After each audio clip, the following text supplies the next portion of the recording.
ఆంధ్రప్రదేశ్ ఎన్నికల్లో ఇప్పుడు జనసేన పార్టీ ఒక అతిపెద్ద సమస్యను ఎదుర్కొంటుంది. దీనికి ప్రధాన కారణం ఆ పార్టీ సింబల్గా ఉన్న గ్లాసును స్వతంత్ర అభ్యర్థులు కేటాయించడమే. ఇంత పెద్ద ఎన్నికల్లో ఒక పార్టీ పోటీ చేస్తుండగా ఆ ఎన్నికల గుర్తు అనేది ఎన్నికల కమిషన్ స్వతంత్ర అభ్యర్థులకు ఏ విధంగా ఇస్తుంది? దీనిపైన ఎలాంటి క్లారిటీ ఉంది? ఎన్నికల నియమావళి ఏం చెప్తుంది? మన ముందు ఎన్నికల నిఘా వేదిక ఆంధ్ర తెలంగాణ రాష్ట్రాల కన్వీనర్ డాక్టర్ రావు చిలికన్ ఉన్నారు.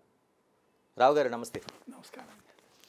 అంటే ఇప్పుడు ఎలక్షన్స్లో ఆంధ్రప్రదేశ్ రాష్ట్రంలో తెలుగుదేశం, బీజేపీ, జనసేన మూడు పార్టీలు సమన్వయంగా పోటీ చేస్తున్నాయి. జనసేన పార్టీ తరఫున దాదాపుగా గ్లాస్ గుర్తు అనేది ఉంది.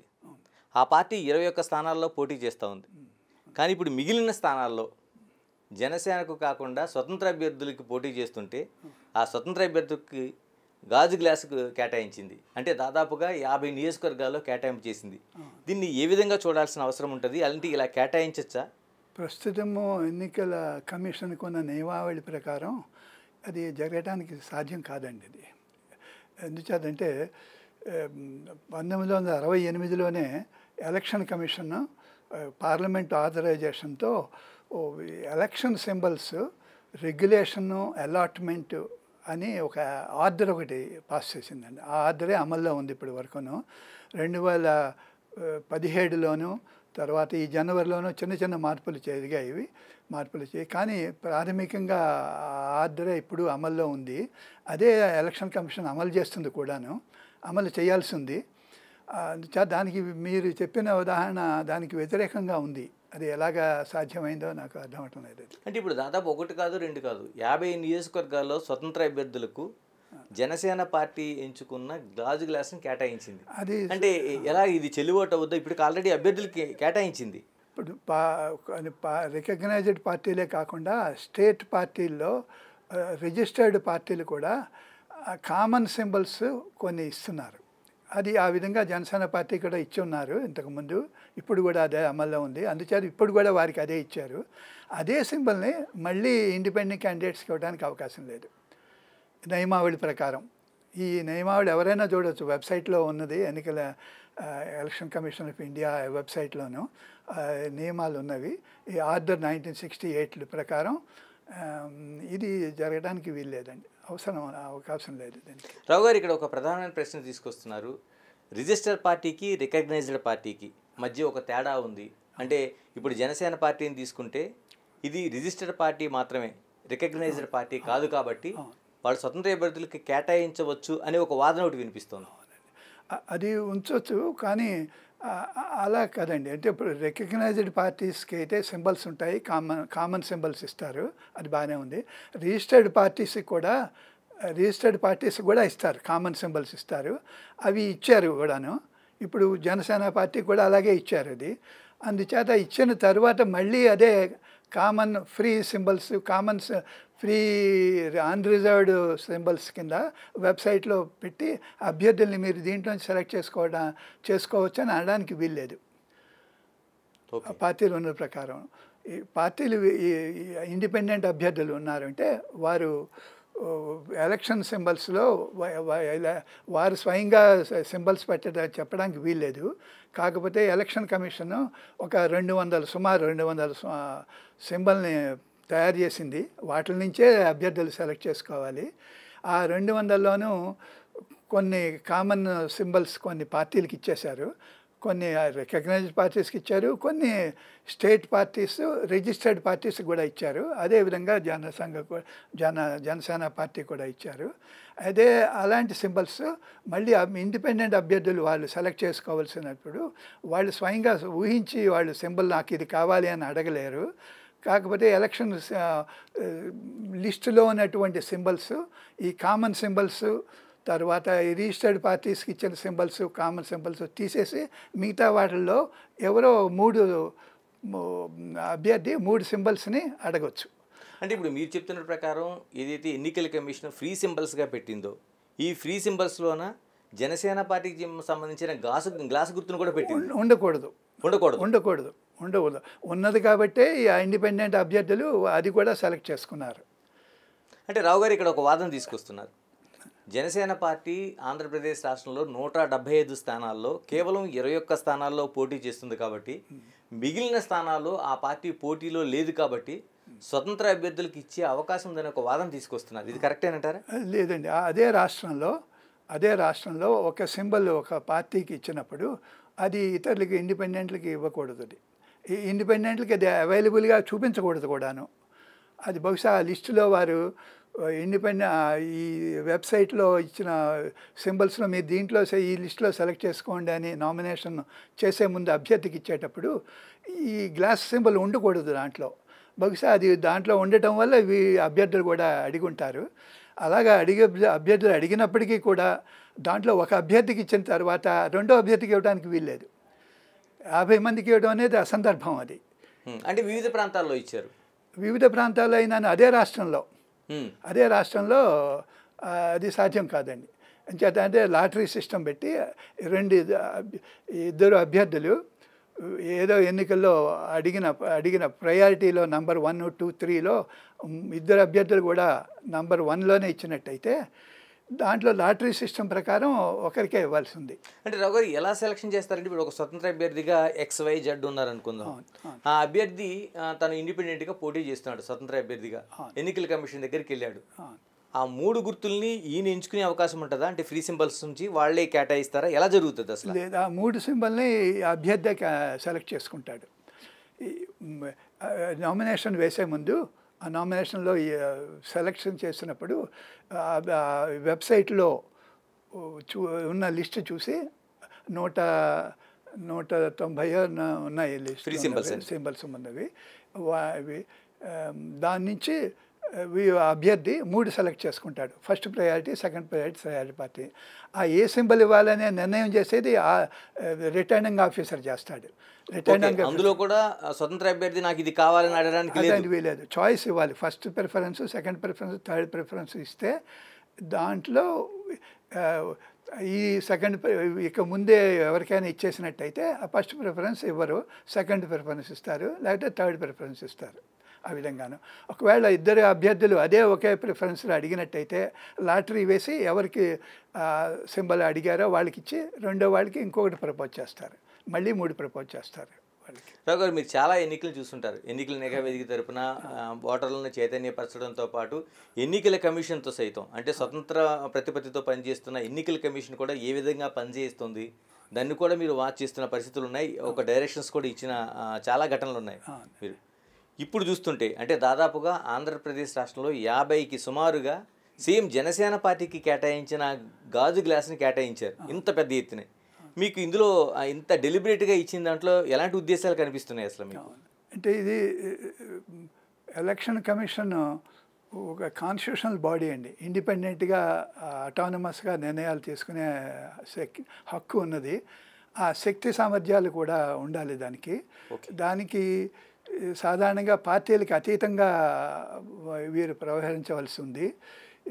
వారికి దానికి తగినటువంటి అథారిటీ కూడా ఇచ్చారు. ఎన్నికల యొక్క సూపరింటెండెన్స్, డైరెక్షను, కంట్రోల్ ఆఫ్ ఎలక్షన్స్ అనేది రాజ్యాంగం ఇచ్చింది వీరి హక్కు. అంచేత వారు పూర్తిగా ఏ రాజకీయ పార్టీ లీడర్ యొక్క ప్రభావానికి లోను కాకుండా వీరు నిర్ణయం చేసే శక్తి సామర్థ్యాలు వీరికి ఉన్నాయి. కానీ అదే ఈ పార్టీ CEO కానీ DEOలు కానీ అదే రాష్ట్రం క్యాడర్లో ఉన్నవాళ్ళని వేయటం వల్ల వారు వారు ఈ పదవి అయిపోయిన తర్వాత వారు భవిష్యత్తు దృష్టిలో పెట్టుకుని కొన్ని విషయాల్లో కొంతమంది చేస్తున్నారు, అందరూ కాదు. చాలామంది చాలా భాగం ఎన్నికల కమిషన్లో వచ్చిన వారందరూ కూడా ఇండిపెండెంట్గా చేస్తున్నారు. శేషన్ గారి లెవెల్లో కాకపోయినా చాలా వరకు ఇండిపెండెంట్గానే వ్యవహరిస్తున్నారు. అలాంటి వాళ్ళనే కూడా సెలెక్ట్ చేస్తున్నారు. అయినప్పటికీ వీరందరూ కూడా బ్యూరోక్రాట్సే కావడం వల్ల ఇది కాన్స్టిట్యూషన్లో లేదండి. అంటే ఎన్నికల కమిషన్లో ఉండవలసిన వారందరూ ఆఫీసర్లో రిటైర్ అవ్వబోతున్న ఆఫీసర్లే ఉండాలని లేదు. కానీ మన దేశంలో బ్యూరోక్రసీ యొక్క ప్రభావం బలం వల్ల వారు పదవులు కేంద్ర ప్రభుత్వంలో రిటైర్ అవ్వబోతున్నటువంటి principal secretaries to government of India వారినే వీరు ఈ ఎలక్షన్ కమిషన్కి ప్రపోజ్ చేస్తున్నారు. అది ప్రపోజ్ చేసిన తర్వాత రెండో commission prime minister, minister for law and justice, opposition party leader ముగ్గురు కలిసి ఈ ఆఫీసర్లు ప్రపోజ్ చేసిన లిస్ట్ నుంచి ముగ్గురులోనూ ఒకరిని సెలెక్ట్ చేస్తున్నారు, ఆరుగురిలోనూ ఒకరిని సెలెక్ట్ చేస్తున్నారు. ఆ విధంగా ఈ ఎన్నికల కమిషన్ కూడా కేవలం అధికారులే నడపడం వల్ల సివిల్ సొసైటీ కానీ బయట నుంచి ఇంకొక లీగల్ డిపార్ట్మెంట్, జ్యుడిషియరీ నుంచి కానీ ఏ డిపార్ట్మెంట్ నుంచి ఇవ్వకుండా కేవలం అడ్మినిస్ట్రేటివ్ ఆఫీసర్లనే ఎలక్షన్ కమిషన్లో పెట్టడం వల్ల వారు ముందు వారి భవిష్యత్తు కూడా దృష్టిలో పెట్టుకుని కొంతవరకు ప్రభావం అవుతున్నట్టుగా కనిపిస్తుంది. మీరు చెప్పిన ఉదాహరణ కూడా దాంట్లో ఒక భాగం అవుతుంది. అంటే ఎక్కడో చోట ప్రభావితం అయ్యే అవకాశం అయితే కనిపిస్తుంది, ఇటువంటి కనిపిస్తుందండి. లేకపోతే అది సాధ్యం కాదు. మీరు చెప్పింది అదే, పూర్తిగా నెగ్లిజెన్స్ అంటే ఇన్ని 2-3 స్థాయిల్లో నెగ్లిజెన్స్ కనిపించడం కష్టం. అది అందుచేత ఇది నిష్పక్షపాతంగా జరిగినట్టుగా కనిపించడం లేదు. ఇలాగ రావు గారు, ఇంకొక ప్రధానమైన విషయం ఏంటంటే, ఇప్పుడు ఒకవైపు జనసేన పార్టీ తెలుగుదేశం బీజేపీతో ఒక పొత్తుగా ప్రయాణం చేస్తుంది, మరోవైపు ఇదే గ్లాస్ గుర్తు అనేది స్వతంత్ర అభ్యర్థులకు ఇస్తే ఆ పార్టీ అభ్యర్థులే తమకు ఓటు ఆ గుర్తుకు ఓటేద్దని చెప్పే పరిస్థితి ప్రచారంలో చేయాలి. ఫస్ట్ ప్రధానంగా ఎవరైతే ఆ పార్టీ గుర్తుందో గాజు గ్లాసు, వాళ్ళు ఆ గాజు గ్లాసుకే స్వతంత్ర అభ్యర్థికి మీరు ఓటు వేయద్దని చెప్పాలి.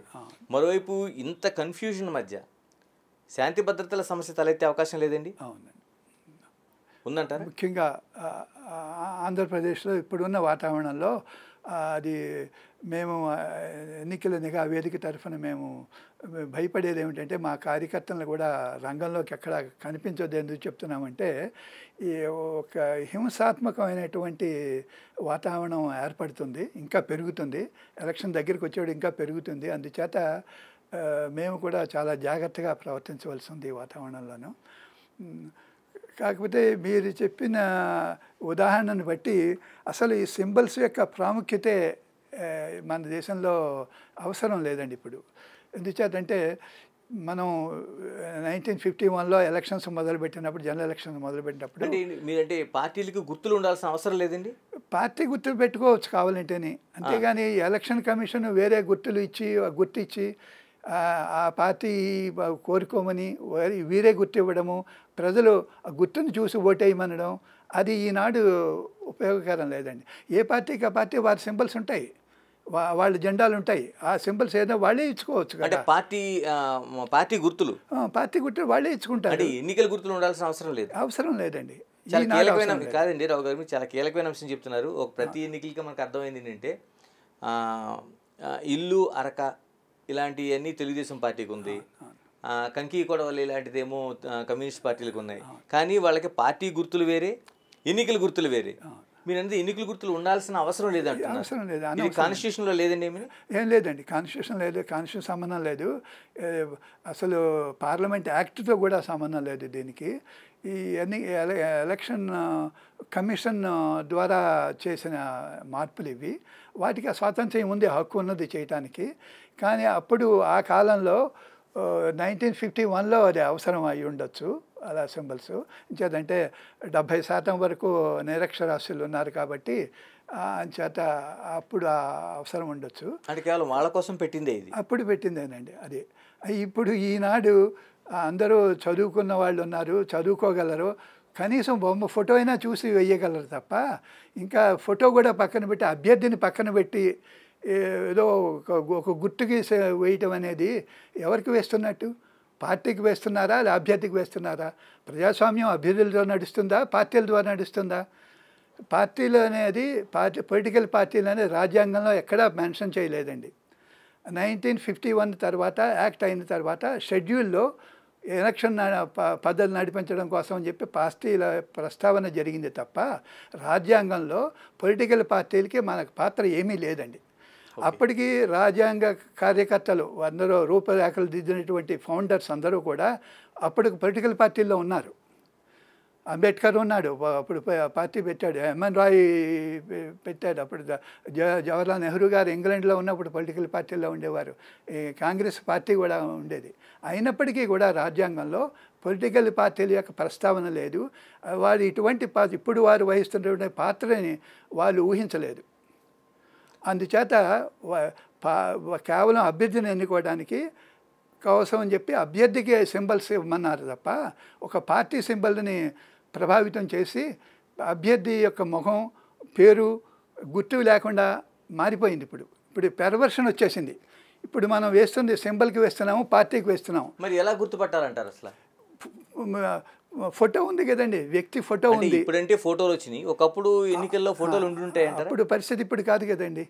ఇప్పుడు 21వ శతాబ్దంలో ఇంత అక్షరాస్యత ఉండి చదువు ఉన్నది, పౌరులు ఇంత చైతన్యం ఉన్న పౌరులు ఉన్న దేశంలో 70 సంవత్సరాల నుంచి ప్రజాస్వామ్యం నడుస్తుందండి. అందరూ అక్షరాస్యులు అయ్యారు. లేకపోయినా చదవలేకపోయినప్పటికీ ఫోటో అయినా చూసి గుర్తుపట్టి ఏ అభ్యర్థి కావాలో, తన కాన్స్టిట్యుయెన్సీకి ఎలాంటి అభ్యర్థి అవసరమో, ఆ అభ్యర్థి ఏ వాగ్దానాలు చేశాడో, ఏమి చేయలేదో తెలుసుకుని ఓటు వేయడం ముఖ్యం తప్ప అది ఇద్దరిని పక్కన పెట్టి ఏదో పార్టీ సింబల్కి పార్టీకి వేస్తే అర్థమే ఉందండి. అది అవమానించడం ఓటర్ని అవమానించడం అన్నమాట. నీ అభ్యర్థి ఎవడో నీకు తెలియదు, నీకు అర్థం కాదు, గుర్తుపట్టలేవు కూడాను, నువ్వు మా పార్టీకి అయ్యి మేము అందరినీ కలిపి గుర్తగిపి ఒక మందగింద పట్టి వాళ్ళ చేత మేము నిర్ణయాలు చేయిస్తాము అనడం అది హాస్యాస్పదం. ఇప్పుడు మార్పు రావాల్సిన అవసరం ఉందంటారా? తప్పకుండానండి మార్పు చేయాల్సింది. ఆ సింబల్స్ తీసేసి తప్పటిగానే అభ్యర్థికి సింబల్ అంటే అభ్యర్థి ఫోటోని చూసి అభ్యర్థిని చూసి ఓటు వేయాలి. అతను పేరు చదువుకుంటే మంచిదే, చదవలేకపోయినా బొమ్మైనా చూసి అభ్యర్థికి వేయాలి తప్ప ఎక్కడో ఉన్న పార్టీ ఆ పార్టీ ఎప్పుడో ఢిల్లీలో నిర్ణయం చేస్తుంది, లేకపోతే ఇంకో చోట ఇంకో రాష్ట్రం ఎక్కడో క్యాపిటల్లో నిర్ణయం చేసి ఇస్తే ఆ అభ్యర్థి మీరు ఎలాంటైనా మీరు మా సింబల్ ఉంది కదా మీకు కామన్ దానికి ఓటు వేయండి అంటే అది ప్రజాస్వామ్యం కాదు. మరి అప్పుడు ఒక పార్టీ అధికారంలోకి రావడం, ఇంకో పార్టీ అధికారం లేకపోవడం అంటే ప్రతిపక్షంలో ఎలా జరుగుతుంది? అప్పుడు అభ్యర్థులు మాత్రమే ఎంపిక చేసుకునేటప్పుడు అభ్యర్థులు ఇప్పుడు ఇండిపెండెంట్లు ఎందుకు అనుమతిస్తున్నాము? మనం ప్రతి రాజ్యాంగంలోనూ ఒక నియోజకవర్గంలో ఒక 1,00,000 మందో 2,00,000 మందో ఎంఏ పార్లమెంట్ అయితే 30 లక్షల మందో ఎన్నుకోవాలి. అభ్యర్థిని ఎన్నుకోవాలి, పార్టీని ఎన్నుకోవడం కాదు. పార్టీలు అయితే మనం అభ్యర్థిని ఎందుకు పక్కన పెట్టేసి పార్టీలకే మనం ఓటు వేయమనొచ్చు, సింపుల్గా ఉండిపోయేది కదా. అది మన ఉద్దేశం కాదు. అది కొన్ని దేశాల్లో అలాగ సిస్టమ్ ఉంది. కేవలం పార్టీలకి ఎలక్షన్ చేస్తే గెలిచిన పార్టీ వాళ్ళ నామినేట్ చేస్తుంది, వాళ్ళ మెంబర్స్ని చేస్తుంది. కమ్యూనిస్ట్ పార్టీలో చేసినట్టుగా చైనాలో కమ్యూనిస్ట్ పార్టీలో ఆ విధంగా ఎక్కువ భాగం అభ్యర్థుల కంటే ఎక్కువ ఏంటంటే పార్టీ వర్గం పార్టీ ఉన్నది. ఆ విధంగా విదేశాల్లో కొన్ని పార్టీలకే ఓటు వేయండి డైరెక్ట్గాను. ఆ పార్టీలు నిర్ణయం చేస్తాయి అభ్యర్థులు ఎవరెవరు యోగ్యులు ఉంటారో వాళ్ళని ఆ పదవుల్లో పెడుతుంది. అదేనా చేయండి. అది అంటే అది ఆ ధోరణికి మనం వస్తున్నాం అనిపిస్తుంది ఇప్పుడు నాకు. అలా కాకుండా మన ప్రజాస్వామ్యంలో ఉద్దేశం ఏమిటంటే ఒక నియోజకవర్గానికి కొంతమంది ప్రజలు వారిలో నాయకుడిని వ్యక్తి చేసుకుని వారి విధాన నిర్ణయాలు వాళ్ళ కష్టసుఖాలు తెలుసుకుని కష్టసుఖాలకి తగినట్టుగా కృషి చేయడానికని అభ్యర్థిని ఎన్నుకోవటం. వాళ్ళందరూ కలిసి పార్లమెంట్లోనూ అసెంబ్లీలోనూ కలిసి అందరికీ సమయం అన్వయించేటటువంటివి విరోధాలు లేకుండా చేయడానికని చెప్పి జాతీయ విధానం రాష్ట్ర విధానం ఏర్పాటు చేయడానికి ఎన్నికలు పెడుతున్నాం. అంతేగాని ఎవరో పార్టీని సెలెక్ట్ చేసుకోమని సింబల్ని పార్టీని కూడా కాకుండా సింబల్ సెలెక్ట్ చేసుకోమని కాదు. అలాగే ఇప్పుడు ఈ రాష్ట్రంలో అంటే మన ఆంధ్రప్రదేశ్ రాష్ట్రంలో ఏర్పడిన ఈ సమస్య అంటే జనసేనకి ఏర్పడిన ఈ గాజు గ్లాస్ సమస్య ఎలా పరిష్కరించుకునే అవకాశం ఉందంటారు? ఎలక్షన్ కమిషన్కి అప్పీల్ చేసుకోవచ్చండి. ఆర్ఓ దగ్గర కాకపోయినా సిఇఓకి చేయొచ్చు. సిఇఓ కూడా ఆయన అథారిటేటివ్గా ఇది ఇలాగే చేస్తానని చెప్పి అన్నాడు. ఆయన కూడా ఢిల్లీని కన్సల్ట్ చేయవలసి ఉంది. అంచేత దీన్ని ఎక్స్ప్లెయిన్ చేసినట్టయితే ఎలక్షన్ కమిషన్కి రాసినట్టయితే ఇది తప్పకుండా ఆగిపోతుందండి. ఇది ఎన్నికలు ఈ విధంగా జరగడానికి అవకాశం లేదు. ఇలా వీళ్ళు న్యాయస్థానానికి కూడా వెళ్ళారు జనసేన పార్టీ వాళ్ళు. అంటే న్యాయస్థానం ఇటువంటి సమస్యలను పరిష్కరిస్తుందండి? ముందు న్యాయస్థానం ఏదంటే ఎలక్షన్ కమిషన్ నిర్ణయం చేసిన తర్వాత అప్పుడు మీ హక్కులకి భంగం ఉంటే మేము కలగజేసుకుంటాం అంటుంది న్యాయస్థానం. ముందు వెళ్ళటం అవసరం లేదు, ముందు ఎలక్షన్ కమిషన్కే వెళ్ళాల్సి ఉంది. ఏంటంటే వాళ్ళకి స్వయం నిర్ణయ అధికారం ఉంది ఎలక్షన్ కమిషన్కి. ఇక్కడ ఒక కీలకమైన అంశం రావు గారు, ఎలక్షన్లో ముందు ఫ్రీ సింబల్స్ పెట్టినప్పుడే జనసేన పార్టీ ఒక విజ్ఞప్తిని చేసింది ఎన్నికల కమిషన్కి. మేము గత ఎన్నికల్లో 2019 ఎన్నికల్లో గాజు గ్లాసు గుర్తుపైన పోటీ చేశాం కాబట్టి ఆ గుర్తు మాకు కేటాయించండి అని చెప్పింది ఒక విజ్ఞప్తి. అది కూడా చెప్పిన తర్వాత కూడా జరగడం అనేది ఎలా చూస్తారు మీరు? అవునండి, అదే సాధ్యం కాదండి. దానికి వ్యతిరేకంగా ఏంటంటే నేను చెప్పిన నియమావళిలో ఓ, ఇదివరకు గతంలో పోటీ చేసిన అభ్యర్థి అదే సింబల్ కావాలి అని అంటే ఆ పార్టీకి ఆ ప్రయారిటీ ఇవ్వాలి. ఇండిపెండెంట్ క్యాండిడేట్స్కి ఇవ్వడానికి అవకాశం లేదు. ఆ విధంగా 2-3 స్థాయిల్లో ఉల్లంఘన జరిగినట్టు కనిపిస్తుంది ఇది ఈ నిర్ణయం. నిర్ణయము. అందుచేత ఇవి మీరు క్లారిఫై చేసి మీరంటే పార్టీ వాళ్ళు దీనివల్ల నష్టం జరిగిన పార్టీ వాళ్ళు ఎలక్షన్ కమిషన్ అప్పీల్ చేసినట్టయితే సిఇఓ ద్వారా సిఇఓ కూడా ఆయన వ్యక్తిగత నిర్ణయం తీసుకోడు. చీఫ్ ఎలక్షన్ కమిషన్ ఆఫ్ ఇండియాని కనెక్ట్ చేస్తారు. వారికి కూడా మీరు వాదనలు వినిపించవచ్చు. ఇచ్చిన తర్వాత వారి నిర్ణయం మార్చుతారు తప్పకుండా. ఇలా రావు గారు, ఇప్పుడు ఎన్నికల వాచ్ అంటే ఎలక్షన్ వాచ్, ఎన్నికల నిఘా వ్యవస్థలో ఒక భాగం ఏంటంటే ఎన్నికలు ఇటువంటి సమస్యలు లేకుండా స్వేచ్ఛగా శాంతి భద్రతలకు విఘాతం లేకుండా జరగాల్సిన అవసరం ఉంది. మరి మీరు ఇటువంటి ఇష్యూ వచ్చింది కాబట్టి మీ వంతు ఏదైనా చేయబోతున్నారా మీరు ఏమైనా? మేము ఎన్నికల వేదిక మేము ఒక పొలిటికల్ పార్టీ కాదండి. మేము అందుచేత ఎన్నికలు సక్రమంగా జరగటం, ప్రజలు ఎవరికి ఓటేస్తున్నారో అభ్యర్థిని తెలుసుకోవడానికని నో యువర్ క్యాండిడేట్ ప్రోగ్రామ్ అని పెట్టి ఈ నామినేషన్ ఫైల్ చేసిన అభ్యర్థులు అందరూ కాపీలు తీసుకుని ఆ ప్రజల్లో ఆ కాన్స్టిట్యున్సీలో ఆ ప్రజలకి మీ అభ్యర్థులు ఎలాంటి వాళ్ళు, వీళ్ళు ఇన్నిసార్లు జైలుకి వెళ్ళారు, లేకపోతే ఇన్ని ఆస్తి వ్యవహారాల్లో ఇన్నిసార్లు దేవాలా తీశారు, లేకపోతే ఈ అక్రమాలు జరిగినట్టుగా కేసులు ఉన్నాయి అని వాళ్ళు క్యాండిడేట్ అభ్యర్థిగా ఉన్నప్పుడు నామినేషన్ ఫైల్ వచ్చినప్పుడే ఫైల్ చేస్తారు. అవి మేము తీసుకుని ప్రజలకి తెలియజెప్తాము, మీ అభ్యర్థి ఎలాంటి వాడు అని చెప్పి తెలుసుకున్న తర్వాత మీ ఇష్టం వచ్చినట్టు ఓటేయండి. అది చేసేది. అది రెండవది, ఎన్నికల నియమావళికి ఒక ప్రవర్తన నియమావళి ఉంది. అభ్యర్థులకి పొలిటికల్ పార్టీలకి కూడాను ఒక పద్ధతి పాటించవలసి ఉంది. ఎందుకంటే డబ్బు ఖర్చు పెట్టకూడదు, మద్యం పంచకూడదు, లంచాలు ఇవ్వకూడదు, ఇలాంటివి ఉన్నవి. ఇవన్నీ ఎక్కడైనా ఉల్లంఘన జరుగుతున్నప్పుడు మా వేదిక సభ్యులు గుర్తించినప్పుడు దాన్ని కలగజేసుకోవాలి. వీళ్ళ రంగంలోకి వెళ్ళి మద్యం పంపకం ఆపరు. కాకపోతే ఎక్కడ జరుగుతుందని మాకు అనుమానం ఉన్నా దానికి తగిన అధికారులు ఉన్నారు ఎలక్షన్ కమిషన్ దాంట్లోనూ, వారికి తెలియజెప్తాం. వారు వెళ్ళి సరి చేస్తారు. మేము చేసేదంటే తప్పులు లిస్టు రాసుకోవడానికి లేము. ఇక్కడ మేము ఉన్నదంటే తప్పులు జరుగుతున్నప్పుడు అవి సరిదిద్దడానికి మేము అధికారులతో సహకరిస్తాం. మరి అలాగే ఎన్నికల కమిషన్ చేసిన ఈ తప్పుని ఎలా సరి చేసుకోమని చెప్పగలుగుతారా? అది ఎక్సెప్షన్ అండి. అది ఇంకా ప్రూవ్ కావాలి. మీరు అది ప్రూవ్ అయినట్టయితే ఎలక్షన్ కమిషన్ తప్పకుండా మార్చుతుంది అది దాన్ని. కానీ సర్వసాధారణంగా మనం రాజ్యాంగ నిర్ణయించినటువంటి సంస్థ కాబట్టి ఆ సంస్థని నమ్మి దాన్ని అనుసరించే మనం పాటించాలి. ఎన్నికల సమయంలో ఇది తప్పదు. ఎన్నికలు అయిపోయిన తర్వాత సంవత్సరంలో మేము చాలా విమర్శనలు చేస్తున్నాము.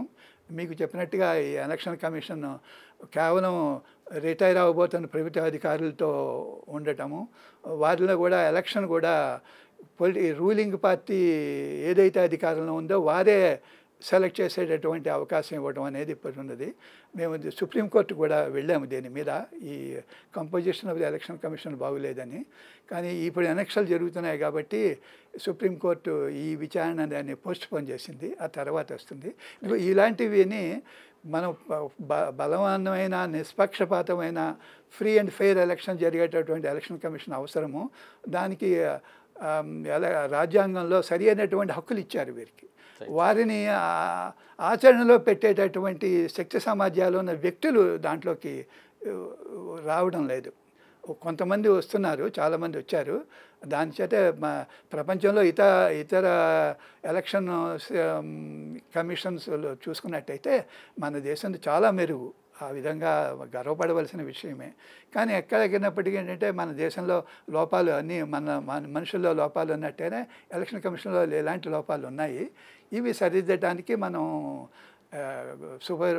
సుపరిపాలనలో మనం ప్రయత్నాలు చేయొచ్చు. కానీ ఎన్నికల సమయంలో మాత్రం ఆ విషయాలు మేము టేకప్ చేయమండి. థ్యాంక్ యూ రావు గారు, థ్యాంక్ యూ వెరీ మచ్. ఇది మనకి జనసేనకు సంబంధించిన గ్లాసు గుర్తుకు సంబంధించిన అనేక విషయాలు మనకు కనిపిస్తున్నాయి. ఒకటి, అది రికగ్నైజ్డ్ కావచ్చు, లేకపోతే రిజిస్టర్ పార్టీ కావచ్చు. ఒకసారి ఎన్నికల్లో పోటీ చేసిన తర్వాత ఆ పార్టీ కొందరు అభ్యర్థులకి ఒక గుర్తు కేటాయించిన తర్వాత మిగతా వాళ్ళకి కేటాయించడం అనేది సరైన పద్ధతి కాదనేది మనకి ఎన్నికల నిఘా వేదిక తరపున స్పష్టం చేస్తున్నారు. మరోవైపు అధికారులు ఎలక్షన్ కమిషన్ నిష్పక్షపాతంగా పనిచేయడానికి అనుకూలమైన వాతావరణాన్ని తీసుకురావాల్సిన అవసరం ఉంది. అక్కడ ఆ అధికారులని ఎంపికలో కావచ్చు, మిగతా అంశాల్లో కావచ్చు, వాళ్ళు ఎటువంటి ప్రలోభాలకు కానీ ఒత్తిడి కానీ లొంగకుండా ఉండేలాగా, అంటే వారు చివరి దశలో కొందరు అధికారులు రిటైర్మెంట్ దశలో చేయటం వల్ల కొన్ని ఇటువంటి సమస్యలు ఏర్పడే అవకాశం ఉంది. కాబట్టి దీనిపైన కూడా గతంలో నుంచి కూడా తాము విజ్ఞప్తి చేస్తున్నామని చెప్తున్నారు. ఏదేమైనా ఈ గ్లాసు గుర్తు స్వతంత్ర అభ్యర్థులకు కేటాయింపు పైన ఖచ్చితంగా ఎన్నికల కమిషన్ పరిష్కరించాల్సిన అవసరం ఉంది. దీనికి ఎన్నికల కమిషన్కు ముందు ఆ పార్టీ తీసుకెళ్తే పరిష్కారం అవుతుందనేది స్పష్టం చేస్తున్నారు. ఇంకా కీలకమైన అంశం, అసలు ఎన్నికల్లోన ఖచ్చితంగా ఏదో ఒక గుర్తు అనేది కాకుండా ఆ అభ్యర్థులను చూసి ఓటు వేయాల్సిన పరిస్థితుల్లో మన ఎన్నికల నియమావళి రావాల్సిన అవసరం ఉందని అభిప్రాయపడుతున్నారు.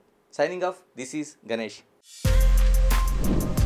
For more videos like this, subscribe Big TV channel.